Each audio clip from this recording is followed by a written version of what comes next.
L'objectif de cette communication est d'évoquer la possibilité pour Rabelais d'avoir navigué par cabotage de La Rochelle à Bordeaux, puis à Toulouse, et retour vers l'île de la Dive et enfin aux Sables d'Olonne.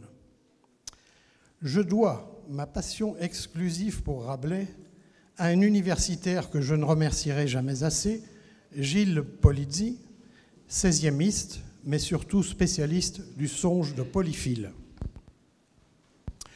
Je me définis comme un rabloteur, c'est un néologisme inventé dans l'association, mélange de rabelaisant et de radoteur. C'est de la connaissance du fonctionnement de deux abbayes bénédictines proches de la mer, Maillezais et Saint-Michel-en-Lerme, que j'ai tiré les hypothèses de voyage évoquées dans le quart et le 5e livre. La période historique analysée se borne aux années 1525-1526, lorsque Rabelais est secrétaire de Geoffroy d'Estissac. Après Pavie, le roi est prisonnier à Madrid et l'empereur réclame une rançon exorbitante. De retour en mars 1526, ayant laissé ses enfants en otage, François Ier demande alors une contribution exceptionnelle et volontaire, s'il vous plaît, auprès des ecclésiastiques du royaume. La visite des prieurés, susceptibles d'avoir des ressources immédiatement disponibles, en particulier sur les îles de Ré et d'Oléron, devient une nécessité.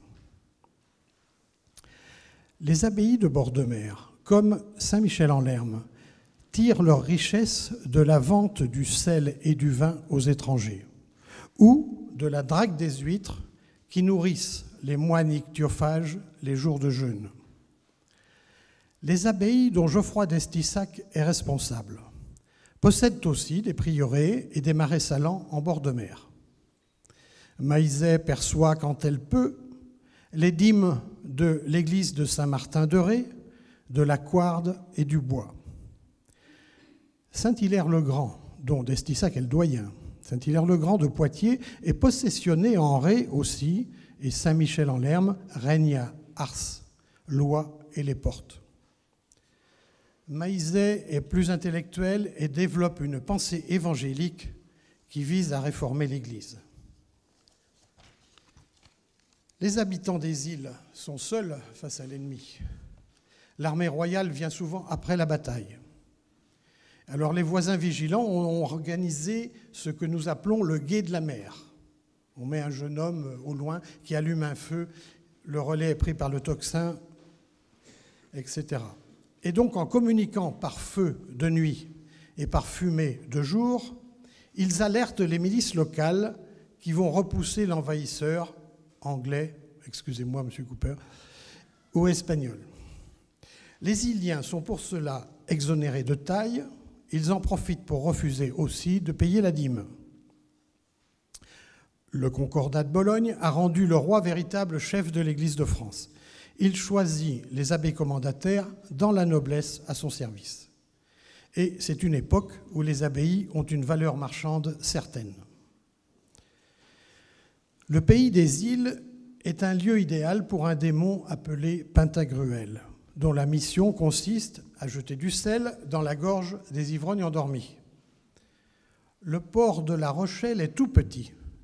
Les gros voiliers stationnent dans ce qu'on appelle les pertuis, en l'occurrence pour nous le pertuis breton. À partir des îles, on charge des chalands qui remplissent les cales de sel, sur lesquels on roule les barriques de vin. Et La Rochelle est surnommée la ville de Bacchus. Le sel se récolte dans les multiples salines de Ré, d'Oléron et de Brouage. Rabelais les nomme sporades de l'océan, îles disséminées dans l'Atlantique. Le marais, actuellement en prairie, était au XVIe siècle des salines. Les prieurés abritent 2 ou 3 moines convers et sont visités par l'abbé ou l'un de ses délégués. Au revenu des propriétés, il faut ajouter la dîme et surtout la procuration, taxe annuelle due à l'abbaye. Et les concils régionaux permettent de régler les principaux sujets de discorde entre abbayes. Il y a deux mondes dans l'abbaye, comme dans la vie, c'est ce que nous dit Rabelais, les fils de paysans ou convers qui ne sont pas prêtres et viennent de jours sans pain. D'autre part, les trodicieux, fils de nobles qui assurent l'encadrement, dans la proportion 25-200.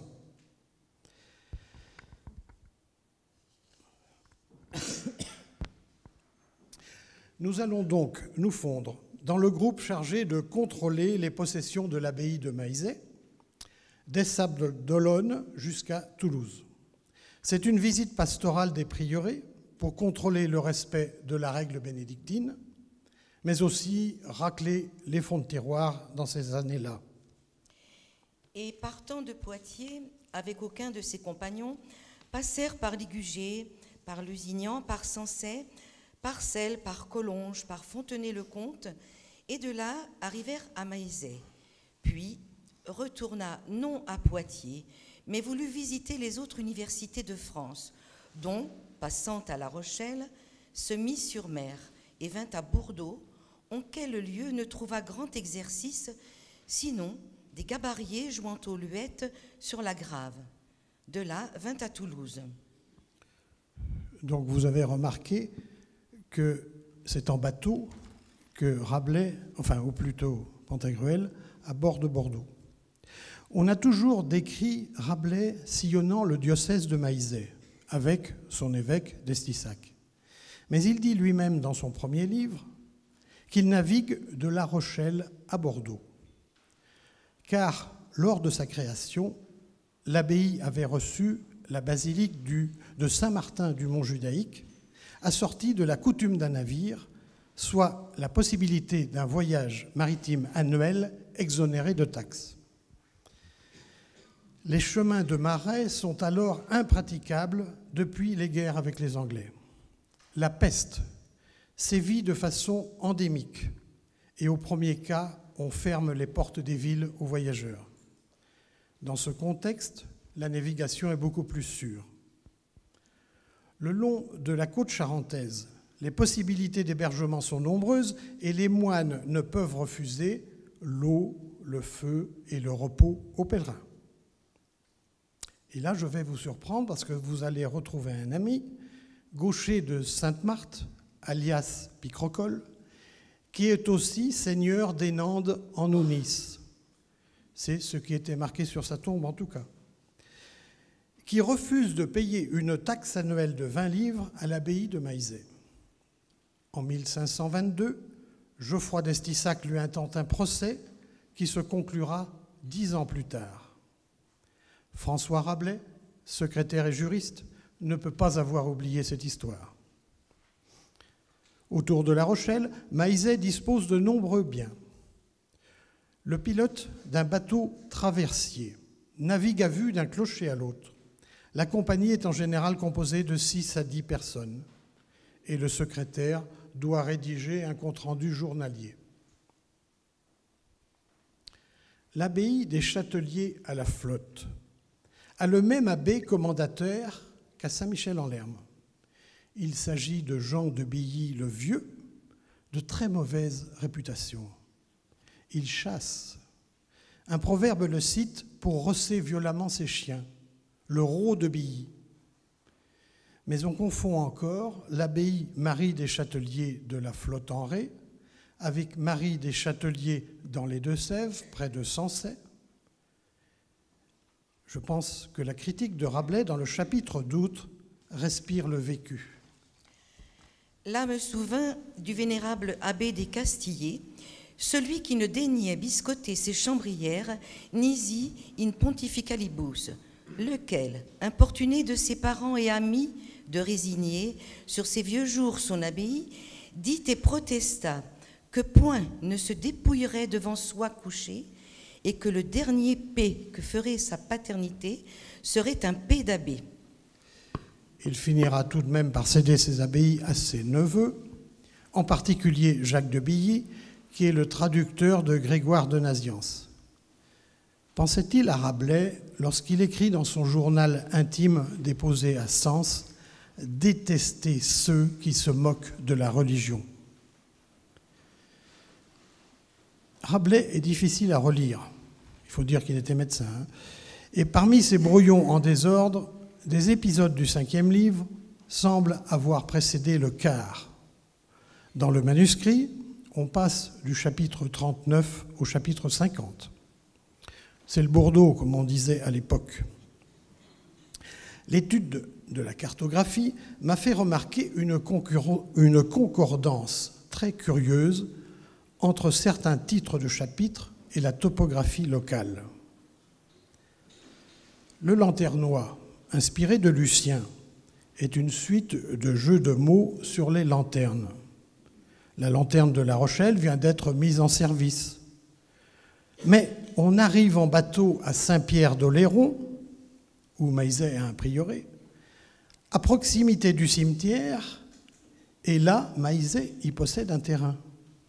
Du haut de ses 23 mètres, la lanterne dite des morts est la plus haute de France. Serait-ce une obélisco-lychnie? Obélisque, grande et longue aiguille de pierre. Sur Issel, près le rivage de la mer, l'on allumait du feu pour luire aux mariniers, en temps de tempête, et était dite obélisco-lychnie, comme est écrit à la fin de la tempête. Les feux sont préparés surtout lors des vimères.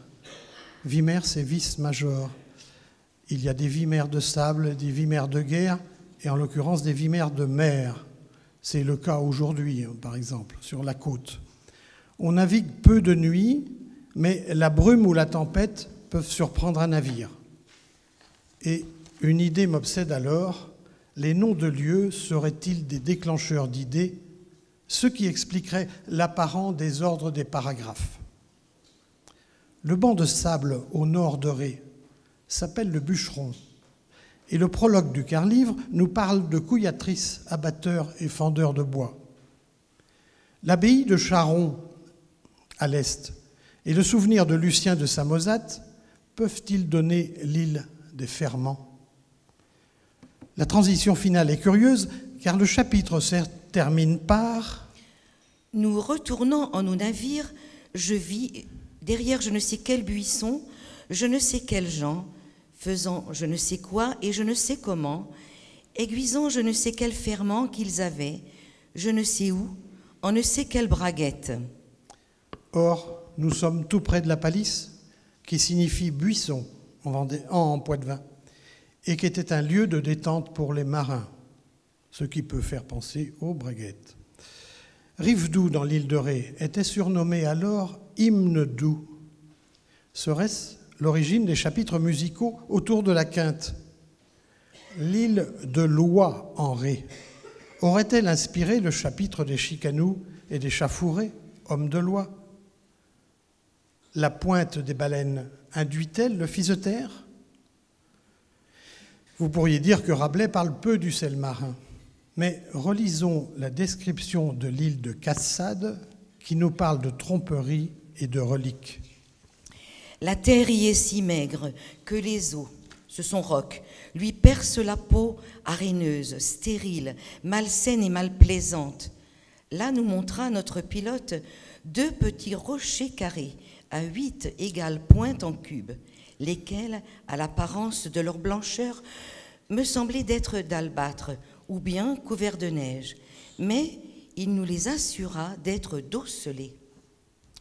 Si salade signifie mets salé, une cassade peut être un ensemble de casses. C'est le nom que portent les dépressions dans le sable. Respecter la casse, c'est un terme d'imprimerie que vous connaissez sur vos ordinateurs et qui vient des cases de caractères.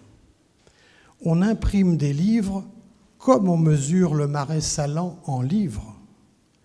La paronomase, ce jeu de mots, est le divertissement de prédilection de Rabelais. On passe de l'atelier d'imprimerie aux pyramides de sel avec leurs reflets, ce qui rappelle les dés des jeux de hasard. L'eau salée devient eau salée, les petits os des reliques dont le culte est largement critiqué dans ce chapitre. et près d'Ars-en-Ré, il y a le village de la Tricherie. Le sel de Maizet vient de 16 livres de marais proches Oléron. Est-ce à Marennes? On peut faire un jeu de mots sur une reine encore. Est-ce à Brouage ou au prieuré de Saint-Pierre d'Oléron? Nous ne le savons pas, mais nous connaissons le nom de ce marais salant, c'est Rupépicé ou Rupécicé. C'est aussi le nom d'un alchimiste du XIVe siècle, Johannes de Rupécissa, ou Jean de Roquetaillade, inventeur de la quintessence, la 5e essence tirée de l'alcool. Or, Rabelais se dit abstracteur de quintessence. Ce Jean était un cordelier polémiste opposé au pape d'Avignon qu'il compare à un oiseau emplumé. Nous voilà très proches de la description de l'île sonnante.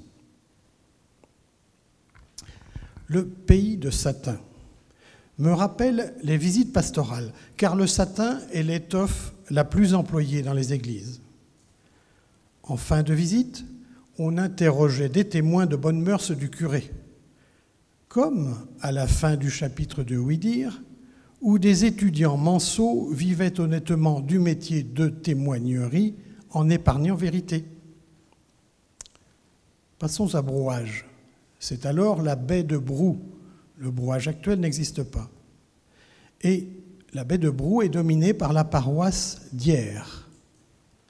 Ce sont des salines à perte de vue, d'où émergent de petites îles. Parmi celles-ci, l'une a retenu mon attention, car son nom est Érablais. Est-ce l'origine du caloyer des îles Hyères? En rive droite de la Gironde, l'abbaye de Vaux-sur-Mer a été créée par Maizet. Et c'est de Vaux que sont partis les premiers moines de Seuilly. Après un différend entre Seuilly et Vaux, le droit de visite dû à Vaux par Seuilly sera versé directement à Maizet. 2 cartes du XVIIIe siècle situent là Maizet-sur-Mer et la Conche de Maizet. C'est un lieu d'embarquement facile pour passer la Gironde. En face, dans le Médoc, vers l'Espare, les églises de Sainte-Élodie, Sivrac et Quérac dépendent de Maizet. Sur cette carte de la Gironde au XVIe siècle, on y voit des lieux cités dans les moutons de Panurge. Le marchand Saint-Ongeois de Taillebourg, nommé Dindonneau, parie des huîtres de bûche, soit d'Arcachon, et réservait le beau et grand mouton choisi par Panurge pour le seigneur de Cancale ou Candale, selon les éditions. C'est pour moi Gaston III de Froid-Candale, captal de Buche, le frère de l'archevêque de Bordeaux en 1526. Et un peu plus loin, l'ermite de Lormont, entre Blaye et Bordeaux, bénit les bateaux en partance vers le large et vit des aumônes que les voyagiers lui donnent, nous dit Rabelais. Nous voilà maintenant à Bordeaux. Saint-Martin-du-Mont-Judaïque est implanté au milieu du vieux cimetière juif, hors des remparts. Rabelais a-t-il rencontré des représentants de la communauté juive, ou plutôt marane? L'un des premiers livres imprimés à Bordeaux en 1520 est un livre de médecine, écrit par un maran espagnol, Gabriel Tarrega. Il dédie son livre au maire, Bertrand d'Estissac, dont le fils Louis est très proche de Rabelais. Le possédait-il dans sa bibliothèque? L'intérêt de Rabelais pour la médecine serait-il né à Bordeaux? Pour rejoindre les propriétés familiales, le bateau peut remonter la Dordogne. Les registres municipaux de Bergerac signalent le passage de messieurs d'Estissac et de Maizet en mai 26. Donc d'Estissac, c'est Louis, et de Maizet, c'est Geoffroy. Geoffroy est alors abbé de Cadouin. Sa famille réside à Cahuzac. La compagnie peut rejoindre Agen, où deux églises dépendent de Maizet. Dans sa lettre à Érasme, datée de 1532, Rabelais affirme bien connaître le médecin Scaliger, qui n'a pourtant jamais quitté Agen. C'est donc Rabelais qui est passé à Agen. La dernière étape nous conduit à Toulouse. où les églises de Fenouillet et de Gagnac perçoivent la dîme pour Maizet. Toulouse est alors la capitale du pastel, l'or bleu du pays de Cocagne, celui des couleurs de Gargantua, du rouet grand nez, comme on l'appelait, et des armoiries des Estissac. C'est un marchand de pastels qui garantit le paiement de la rançon de François Ier auprès de Charles Quint. Et donc la description du bruit des traquets du moulin de Bazacle à Toulouse, c'est encore du vécu. Le retour peut se faire sur la Garonne, puis la Gironde, jusqu'à la mer. Et là, nous sommes à Thalais, qu'on surnomme Thalas à l'époque. Vous allez me dire, ce port de mer est loin de Saint-Malo. Mais par contre, Saint-Malo est mort en Saintonge. Et donc, Thalas est tout près des reliques de Saint-Malo. On quitte l'estuaire pour caboter sur l'Atlantique, longer Oléron en évitant Maumusson, puis s'abriter à La Rochelle et rejoindre la baie de l'Aiguillon, où se trouve l'île de la Dive, prieuré bénédictin de Saint-Michel-en-Lerme. Dans le 5e livre, avant de rejoindre l'île d'Aude, la compagnie est menée par les Michelots de Gébert, nom de l'inventeur de l'alchimie. Le Michelot, ou Michelot, ou Michelin, pèlerine vers l'Archange. Quand on vous parle d'Archange, vous pensez Mont-Saint-Michel. Mais il y a là une ambiguïté, car Saint-Michel-en-Lerme est le premier Saint-Michel de France, culte ramené du mont Gargano en 682, 27 ans avant le mont Saint-Michel. Et curieusement, c'est par la pointe de Gébert qu'on débarque sur l'île de la Dive. Gilles Polizzi, l'inventeur de l'île de la Dive, comme référent de l'oracle de la Dive-Bouteille, rappelle que le chapitre qui précède parle de La Rochelle, alors que la fin du manuscrit évoque Olonne, qu'on rejoint sans escale. Et l'île de la Dive est à mi-chemin entre La Rochelle et Olonne. En 1524, Jean Boucher, l'ami intime de Rabelais, surnommé le traverseur des voies périlleuses, alias Xénomanes, cite la Dive dans les Annales d'Aquitaine, qu'il vient d'éditer, comme l'endroit où éclate la vérité. Car Saint-Hilaire de Poitiers, défenseur de la Trinité, en aurait chassé les serpents, figure de l'arnianisme. C'est aussi le lieu de redécouverte des reliques de la vraie croix, déposées par Sainte Hélène elle-même, s'il vous plaît, ce qui ne pouvait que provoquer le sourire de Rabelais. Le nom de Dive est habituellement attribué à des cours d'eau. Romain Ménini a découvert des annotations de Rabelais dans les marges d'un texte de Plutarque. Rabelais y cherche comment nommer Dieu par allégorie. Quoi de mieux que cette île qui en porte déjà le nom au XIIIe siècle, Dives Insulae, en souvenir de la découverte d'une relique de la vraie croix. On y cultivait alors la vigne, une chapelle et une grotte abritaient un ermite chargé d'allumer un feu pour avertir l'abbaye de l'arrivée d'une voile ennemie. Est-ce l'explication du grand flosque, ou flamme, au milieu des flacons de la fin du 5e livre? La cheminée taillée dans le roc a la forme d'une bouteille. Comme à Delphes, on y retrouve le chaos, c'est-à-dire la mer, l'air, la terre et le feu, ce qui est rare. Dans le songe de Polyphile, il y a un dragon dans une grotte. À la Dive, Saint-Hilaire a chassé le dragon de l'hérésie. Le feu existe à la Dive, à Delphes et dans le songe. L'arrivée à l'oracle de la Dive est un copier-coller du songe de Polyphile. Il faut en relire le début du livre 2, qui commence par l'hommage rendu à Trévise, la ville de naissance de Polia. Polia déclare de quelle race elle est descendue et comme la ville de Trévise fut édifiée par ses ancêtres. Cette référence peut expliquer l'hommage rendu par Rabelais à Chinon, sa ville de naissance. Un Chinonnais qui découvre sur une île de l'Atlantique une grotte qui lui rappelle la cave peinte ne peut que cela réévoquer en souvenir. C'est à la fin du dernier chapitre du 5e livre que se trouve un autre indice. Pourtant, est équitablement le souterrain dominateur, presque en toute langue, nommé par épithète de richesse. Et Cicéron nous parle d'un Dieu à qui nous donnons un nom qui marque ses richesses, parce que tout vient de la terre et y retourne. Or, le mot richesse en latin se traduit par dives. Je pense qu'on pourrait reconstituer l'ordre initial des chapitres du 5e livre en connaissant la topographie locale. Je considère, et je suis bien le seul, que le chapitre 16 des Apodètes ou Ignorants dans l'île sonnante est de Rabelais. Il s'agit de l'avant-texte de l'île sonnante, raison pour laquelle on ne sait pas où le placer.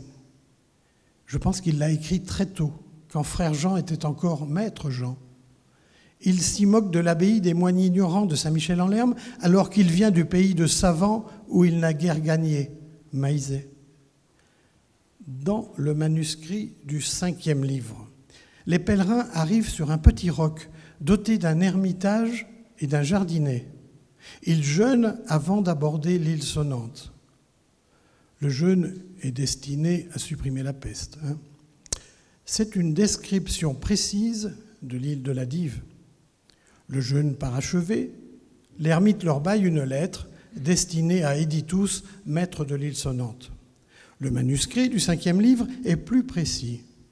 C'est Abiyen Kamar, prêtre païen en hébreu, mais aussi anagramme de Caïn, encore lui, Caïn abbé à Herme. C'est aussi le gagne-beaucoup du chapitre des Apodètes, où de grands rochers étranges s'appellent les caillés. Or, il y a sur place une accumulation d'huîtres écaillées de 800 mètres de long sur 8 mètres de haut.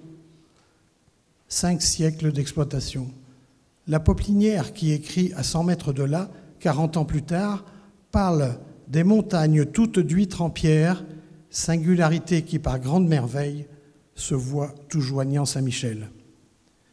C'est dans ce chapitre que Rabelais nous livre la première description détaillée d'un pressoir en langage françois. Pour moi, ce n'est absolument pas la description de la Chambre des comptes. Enfin, le manuscrit du 5e livre se termine par « Irez à droite route, sans terre prendre, si vous voulez, jusques au port de Olonne-en-Talmondois. Allez, amis, en gaieté d'esprit, et portez cette lettre à votre roi Gargantua, par un pays plein de tout délice, plaisant, tempéré, salubre, verdoyant, fertile, serein et gracieux, autant qu'est le pays de Touraine. Enfin, trouvâmes nos navires au port. » Encore une comparaison entre la Touraine et le Sud-Vendée. Vous avez raison de venir y passer vos vacances d'été. Revenons au port d'Olonne. Maizet possède tout simplement un prieuré à Bourgenais, toujours en talmondais. Il faut maintenant conclure. Nous sommes donc en 1526. Rabelais, secrétaire de l'abbé, établit le compte-rendu journalier de ce voyage interile. Lorsque Rabelais écrit Pantagruel en 1532, il a conservé dans la gibecière de sa mémoire le souvenir de ce cabotage en eau salée. Le démon chargé de la province des mers devient un géant. En 1535, dans son chef-d'œuvre Gargantua, il parle du mot de la bouteille et s'inspire déjà du songe de Polyphile, traduit par Jean de Vauzel pour l'entrée de la reine à Lyon en 1532. C'est probablement avant le tiers-livre qu'il écrit la seconde version de ce voyage. Rabelais a tout simplement conservé le nom des paroisses visitées. Comme s'il s'agissait d'un jeu poétique, les toponymes des îles sont transformés en chapitres. Les images entraînent certaines associations de mots ou d'idées. C'est pour moi un pèlerinage évangélique vers l'île de vérité, l'oracle de la dive bouteille, dont le mot est connu de toutes les nations. Trink, T-R-I-N-C-H, anagramme de Christ. Rabelais extrait certains chapitres du pèlerinage vers la dive pour calfater son quart-livre. Le reste est assemblé par l'éditeur du 5e livre. Les allusions datables ou géolocalisables dans les brouillons du 5e livre sont une marque d'ancienneté. Rabelais n'a jamais voulu éditer ces parties-là. Rabelais meurt en écrivant l'Île sonnante, inspiré de Saint-Michel-en-Lerme, le mauvais exemple du fonctionnement monastique, qu'il transforme en allégorie de l'Église de Rome. Son cabotage atlantique vers l'île de la Dive, qui l'a tant inspiré, ne lui a jamais fait oublier son pays d'enfance, la Touraine et Chinon. Et comme on arrive par la rue Rapin au CESR de Tours, et qu'on y écoute les conférences dans la salle Nicolas Rapin, je ne peux résister au plaisir de vous faire découvrir un petit poème du même Rapin qui parle de l'île de la Dive. La Dive qui jadis fut nymphe de la mer et encore en la mer dans un rocher habite, a vu vos gaietés et pour votre mérite vous offrit les trésors qui la font renommer. L'œil de boucle, la palourde et l'huître en son écale, la moule plus boueuse et tous autres poissons qui portent coquillages, en santé sans façon, vous surprésentez d'une main libérale, et le large marais où 100 milliers d'oiseaux vont sautelant autour de joncs et des roseaux, puis s'élèvent en l'air comme une épaisse nue. Nicolas Rapin, Les plaisirs du gentilhomme champêtre, 1581. Je vous remercie.